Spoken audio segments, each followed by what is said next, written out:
This is one of my favourite pasta recipes because I get to use herbs and flowers from my garden. It looks ridiculously pretty, but it's also very easy and delicious. Laminated herb and flower pasta. If you're new to growing food and you have started growing lots of herbs, but then you think, what am I going to do with them? Then this is the perfect recipe because you actually just need a little bit of a few different herbs and you get a really beautiful and simple summery dish that you've made from something you grew in your own garden. This garden is in the middle of London. I mean, literally, there's trains over there, there's planes going overhead, and it's my little utopia surrounded by loads of flowers and edible plants. I've got herbs, I've got a greenhouse full of cucumbers, there's courgettes growing over there, there's grapes on the fence behind me, I've got pears, kiwis, nectarines. You can do loads in a little garden like this. And this recipe is all about using things that are really simple to grow, to make something that's simple, that tastes delicious.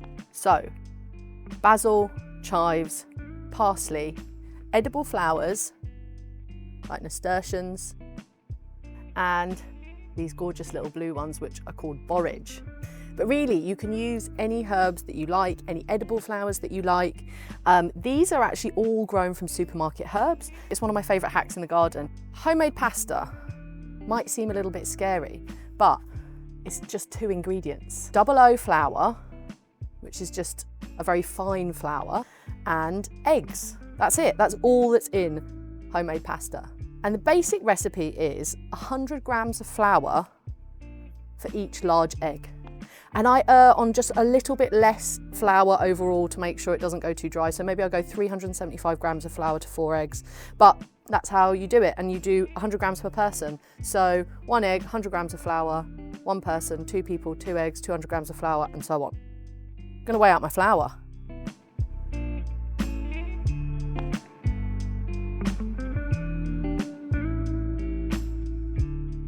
Make a little well, and then you're just going to crack your eggs into the well. Everyone's seen this 100 times, but it's still very satisfying. Okay.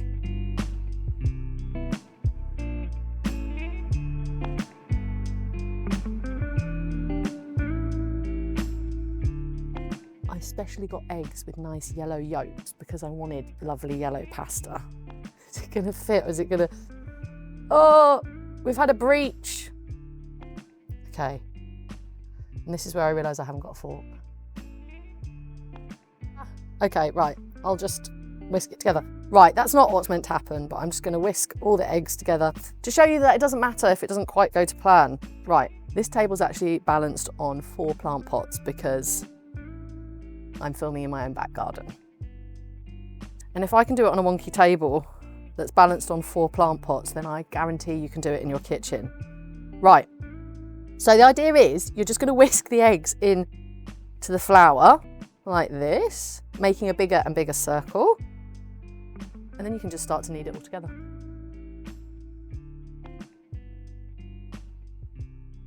Working all the flour into the eggs, and you might not think at first that it's actually going to be able to pick up all of that flour. Need to keep going. You need stuff because you want to incorporate it, but the main reason is because you want to get the gluten to start stretching out. Gluten is the protein part of wheat flour. And when you knead it, all the little strands of gluten start to lock together and create these long strands, which is what gives things stretch. It's what holds the bubbles of air in your bread dough. Without gluten, it's more like cake. Okay, it's all rattling here. The plants are going to fall off any moment. We're living on the edge. It's like gardening really, I think, cooking. It's a reflection of your personality. So it's starting to come together in a ball, but you can see it's still quite rough at the moment. It's tearing. Need to keep kneading. The biggest problem I find with pasta is when the eggs aren't quite big enough for the amount of flour you've got and it gets quite dry. In which case, just add a tiny bit of water. I mean, like literally put your hand under a tap like that and then knead that into the dough. And soon it will start to get nice and smooth because you don't want to be fighting with like cracks and it looking all sort of ragged. This now is just lovely and elastic When you give it a little poke, it just does a little bounce back. That's a good way to test it as well. It looks lovely, it's so soft. This is going to go in the fridge for half an hour at least, but I did one yesterday that I'm going to use. So you can make it the day before, have it nice and rested up. And the thing is, you've worked all that gluten, which is now joined together, but it's really tight. And you put it in the fridge so that it literally relaxes, so that when you cook your pasta, it's not going to be all rubbery. Wrap it up in the fridge for at least half an hour. Dough I made yesterday. Lovely. Right, this is where it gets interesting. This is actually a lot of dough. I would say this is enough for like 4 to 6 people. So I'm just going to cut a third of it off. Lovely. Pasta machine, it's getting serious. I'm going to clamp it to the table because this table, as we know, is very stable. Okay, I'm going to pop my dough through 0 first, which is the widest setting.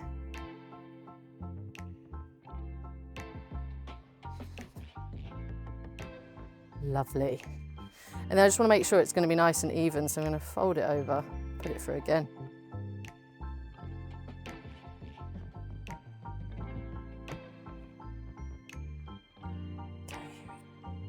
And then you're just going to work through the sizes. So I'm going to go to 1 next. Dough as I go through.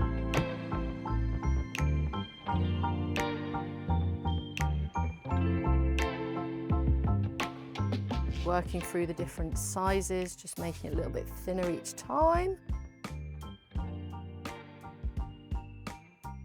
This is 7, there's still 2 more to go because I want it to be super paper, delicate, thin pasta.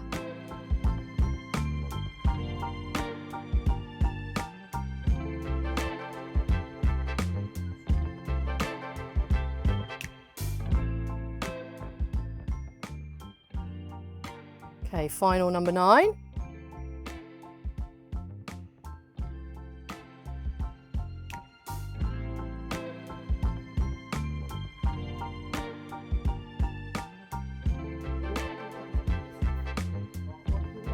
Okay, that side's got no flour on it, and that's going to go in the middle where the flowers are going to go. But there's flour on the other side so it doesn't stick to the table. Here we go. Okay, 2 sheets of pasta.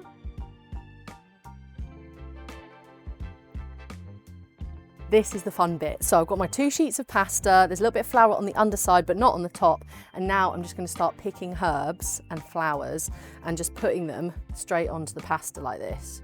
A little bit of basil, nice to go for the cute little leaves. And these are decorative, obviously, but they also will give you that delicate herb flavour to the pasta, particularly things like chives, which have got quite a strong flavour. A little bit of chive. Just going to dot them around. Parsley is quite a pretty one as well. Just popping little bits around.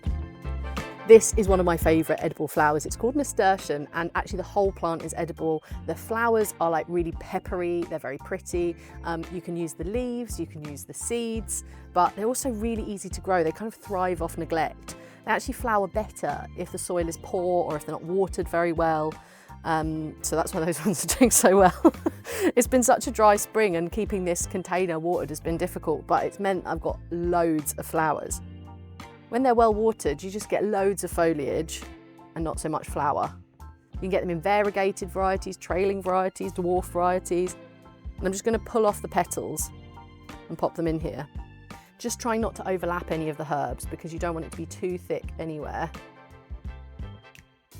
The pasta can tear if there's too much in there. And then this bit, this little spiky bit at the back of the flower, is actually where the nectar is. So if you eat this little bit, you get sweet nectar and peppery petals. It's like a little garden treat. Final one is borage. This is the easiest edible plant to grow. I haven't actually planted it for the last 2 years, but it is everywhere in my garden. So these are just little borage flowers, and they have a hairy bit on the back, which I've taken off because I want it to be as flat as possible in the pasta. So I really kind of only want the petals. So little borages going in there as well. Already, I think, looking rather lovely. And then I'm just going to add a tiny bit of water to this one. Just want to make sure that these two sheets are going to stick together. So here we go. Right, that's going straight down on top, like that. Oh. A little press. There's a tiny little air bubble there. Okay, I'm going to go back to a 7. Just going to do this slowly because you don't want to tear the pasta. Oh, I'm sorry. It's so beautiful. Going through on 8 now. And there we go. It actually starts to sort of stretch out the herbs and flowers, but I think that's quite a cool effect. I think that is rather beautiful. Okay. Right, these are long sheets, so I'm going to cut them in half. And then I'm actually just going to cut them with a knife. I'm going to trim off the edges.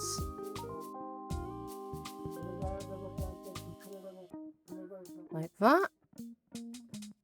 They're ragged because we put 2 layers on top of each other. You wouldn't normally need to do that with pasta. And then for this, I'm just going to cut it into thick pasta ribbons.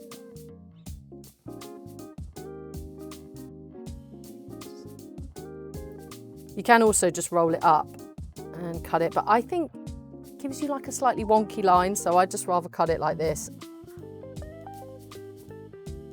I'm sure there's an art to it, but I'd rather have a strip that looks like that. This is one of those things that you make and you think, yes, I'm definitely going to be making this again, like for the rest of my life. This is a recipe that is going to go in the I make it every year. And actually, you can make it with any edible flowers and herbs. You can make it pretty much most of the year round.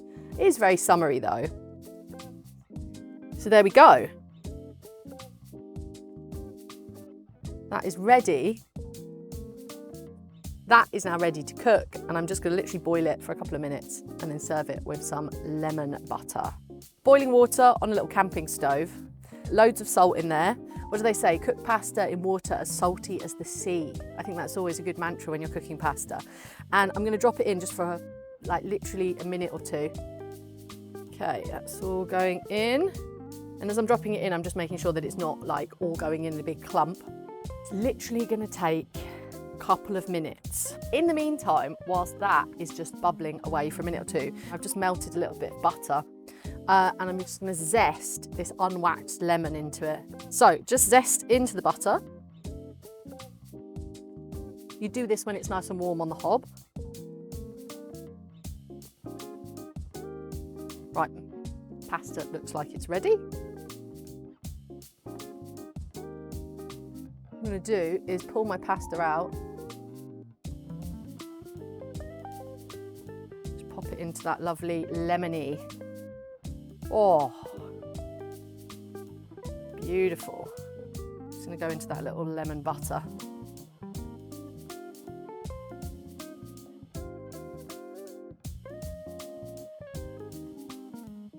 So it's coated, you can smell the lemon zest. The little colours from the different herbs coming through. I'm just going to serve it up and then put a few more herbs on top. Obviously, I've only made 1 portion, but you'd need to make a few more rounds if you're going to make it for lots of people. A little bit of parmesan over the top like that.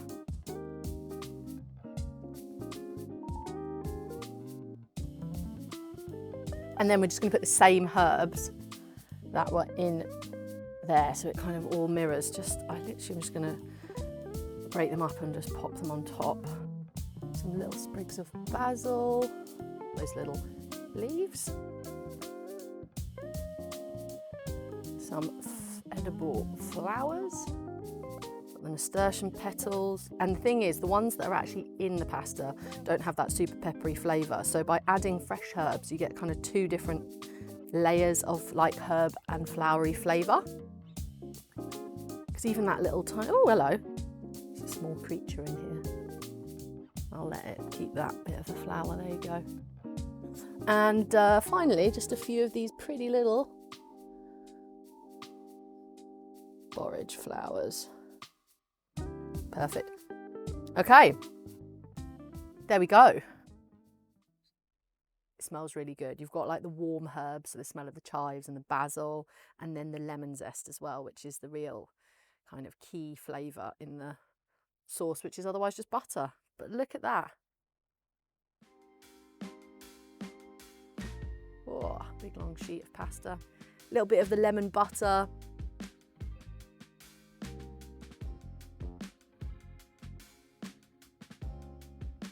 I'm sorry. That is so good. I'm one of those people that makes a recipe and then I'm like, serve it up to people and say, oh, it could have been like this. Sorry about that. This could have been better. This is wicked. This is so good.